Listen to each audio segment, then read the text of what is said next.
Happy Mind Day! Book summary of Get It Done by Ayelet Fishbach.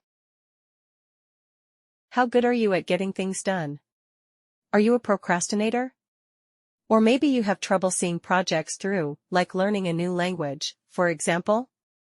Or doing your taxes? The author calls herself a master procrastinator, an enthusiastic project starter, and a not finisher. The Baron Munchausen story.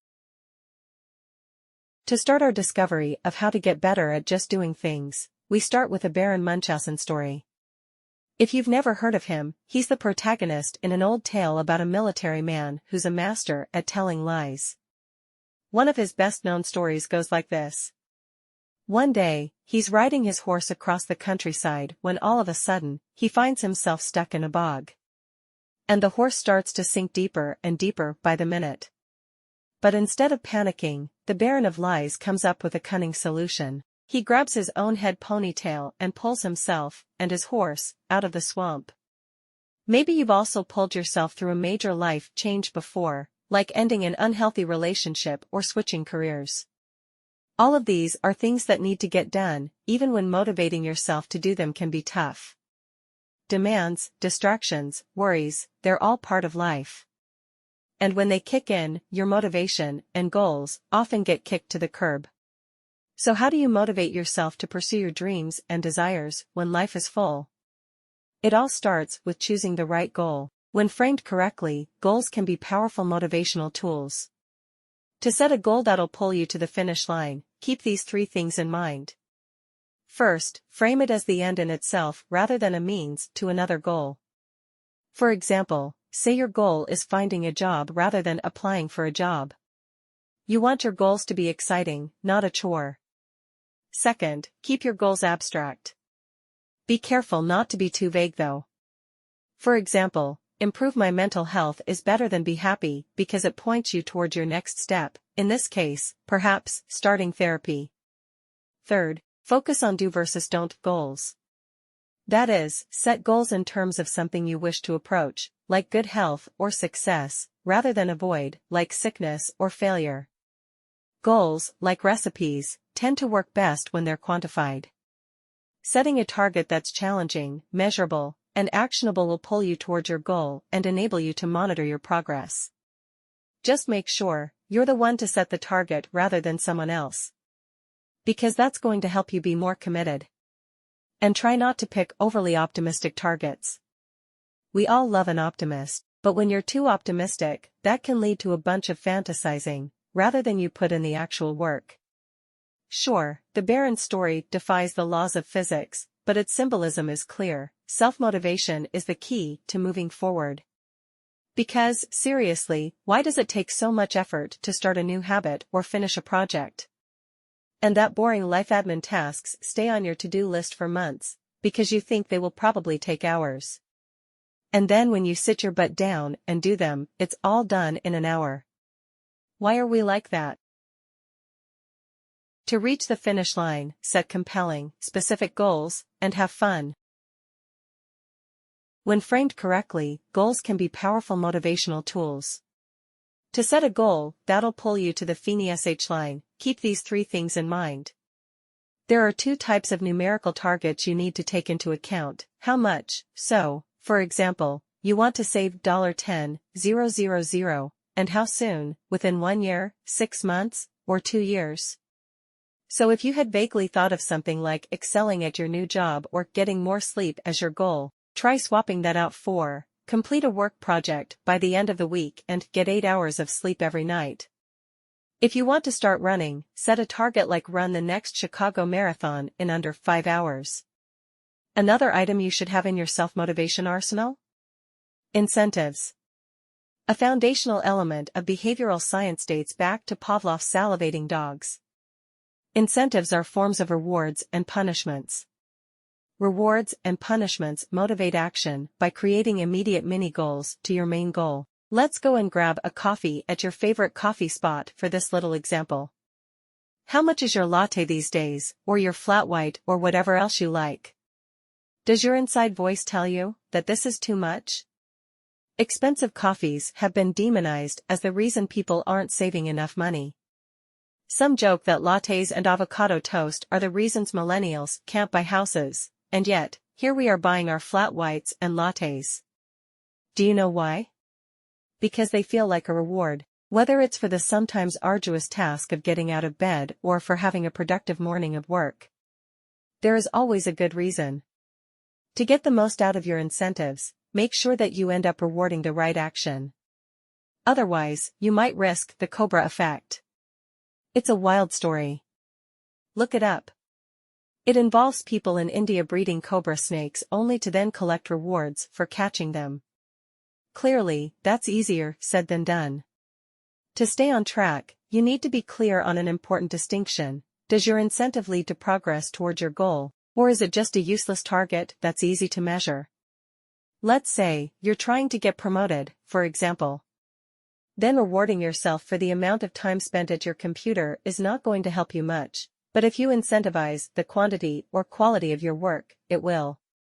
That means you could set yourself the goal of creating one unprompted report for something that's going to help your team in the next 3 months. Or work on pitching one good product idea every month in written form so that you can keep track. But we want to keep things exciting. And to do that, try to embrace uncertainty and hit pause on your incentives now and then. Take a break. Breathe. It's not a sprint. It's a marathon. Hitting pause will also help confirm that you're pursuing your goal for your goal's sake, and that you're not doing it for the incentive alone. The final, crucial ingredient to goal setting is fun. In The Adventures of Tom Sawyer, Mark Twain's titular character notes that work consists of whatever a body is obliged to do, and that play consists of whatever a body is not obliged to do. That is another way of defining intrinsic motivation. Intrinsic motivation is when you do something just because. Because you want to. Because you have fun doing it. Because it's your dream. Because. Maybe there isn't even a proper reason. It just feels good. Thus, intrinsic motivation is the best predictor of engagement in any activity. What the author's saying is, when you set a goal for yourself, especially if it's one you don't necessarily think is super fun, to begin with, like work or exercise or vacuuming, you need to make sure you can find some fun aspect in it. Because if you're having fun, you're intrinsically motivated, leading to success. There are, of course, exceptions. Like, what if you've been procrastinating on breaking up your relationship? It's hard to find the fun in that. But keep in mind how it may make you feel in the long run. Maybe you'll feel freer, maybe you'll stop hurting yourself or your partner.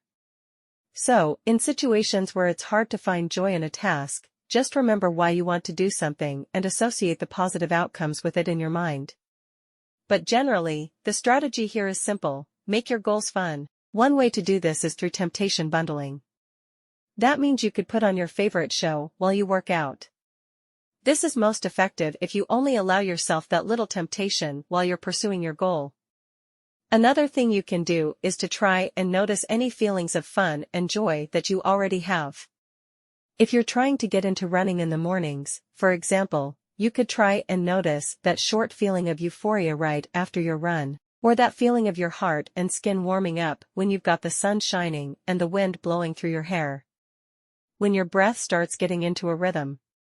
When the world in the morning is calm and still. Breathe that in. Focus on that. Maintain momentum by monitoring your progress and tackling the middle problem. It's one thing to set a goal, like running a marathon or achieving inbox zero, and it's a completely different thing to see it through. You need to get from point A, couch potato or 500 unanswered emails, to point B, surviving 26.2 miles or seeing a big, fat zero on your screen.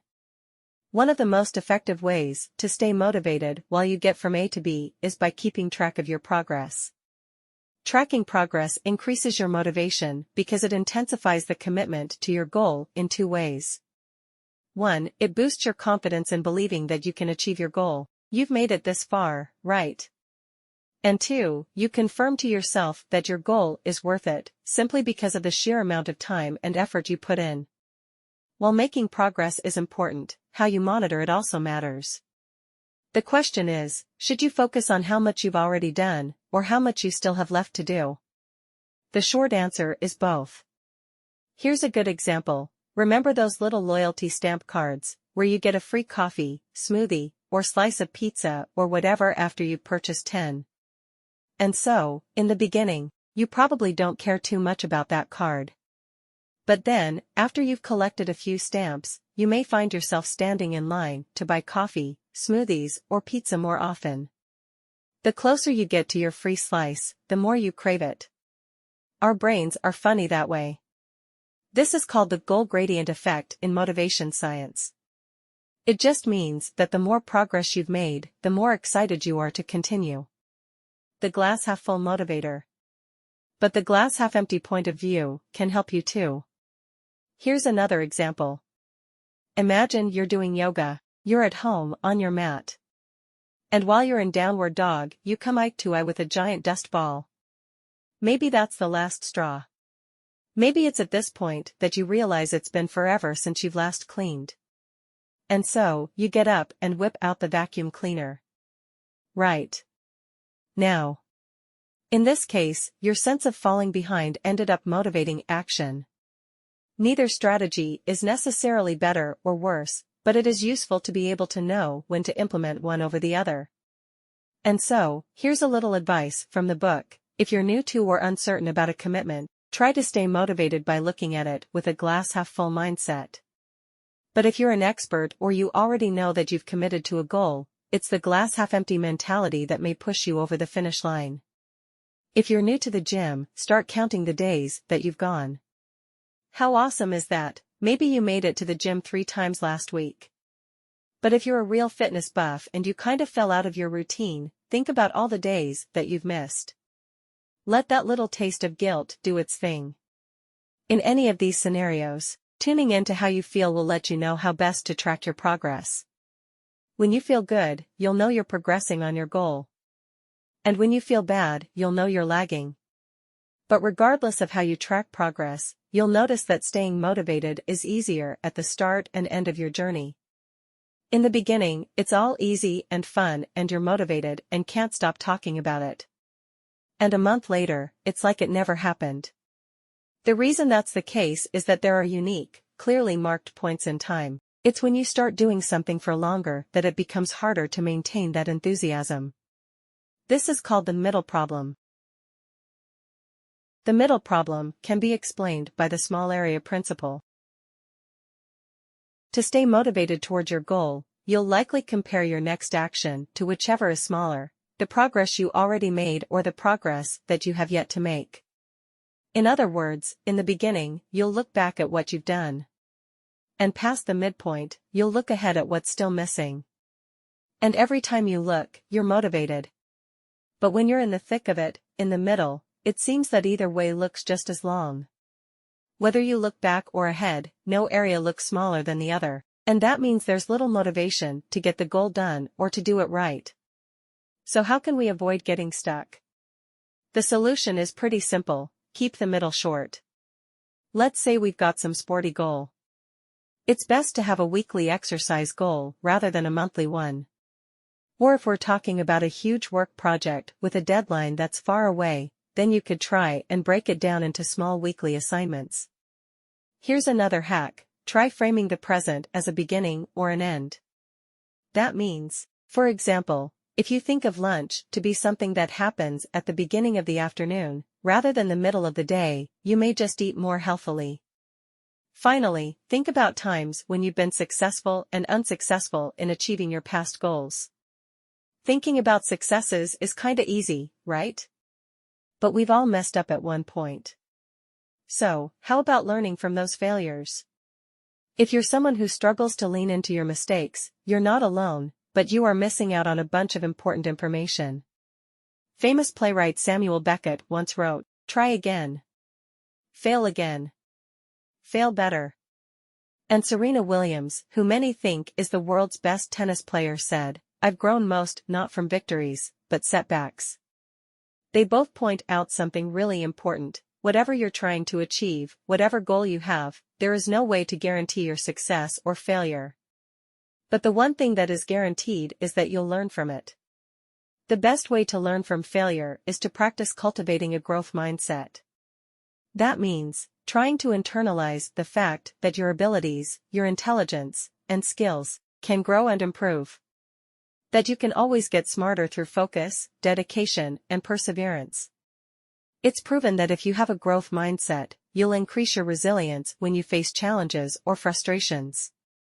When you master that, negative feedback will stop feeling like a personal attack. Indeed, you may start to think of it as a way to learn what you need to work on. One last strategy to stay motivated even when you're failing is this: give advice. Even if you don't think you're qualified to dole out tips regarding something you haven't mastered yet, for example, controlling your temper or saving money. But when you give advice, you're tapping into what you've learned to do, or not to do, when trying to reach your goal. And when you dish out advice, you may be reminded of just how knowledgeable you are. Use and help those around you to achieve personal and shared goals. Not only could you be the one giving advice, but you could also start to look for a possible role model, someone you could emulate on your way to achieving your goal. It could be anyone really, a friend, parent, teacher, or colleague. But your role model should know you exist. Why? A great role model is someone who doesn't only set an example, they help set expectations for you. There also are anti-role models, and they can be just as important to your success. Anti-role models practice behavior we don't want to pick up. How many times have you heard the phrase, "I don't want to become like my parents"? And when you have cases like these, it may motivate you to complement their behavior with yours, which in turn could support your goals. Physically being surrounded by others can also boost your motivation. An 1898 study found that cyclists who raced against each other were faster than those who just raced against the clock. This phenomenon, wanting to work harder when others are watching, is called social facilitation.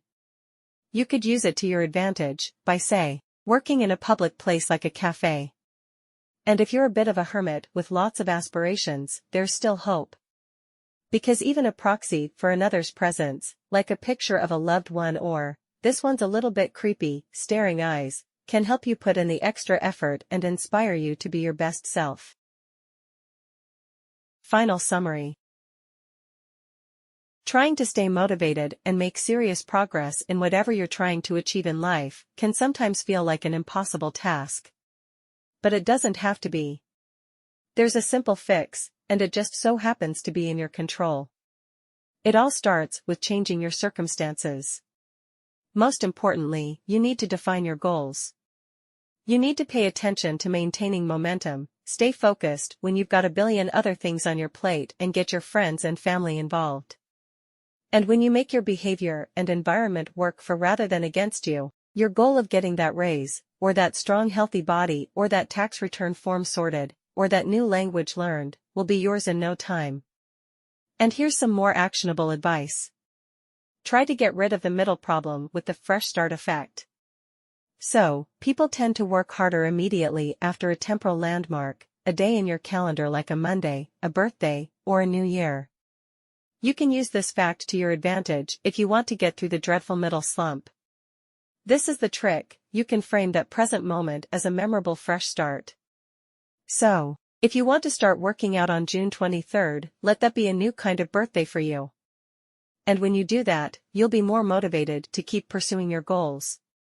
Getting over the middle problem could be as easy as telling yourself that today marks the first day of the rest of your life.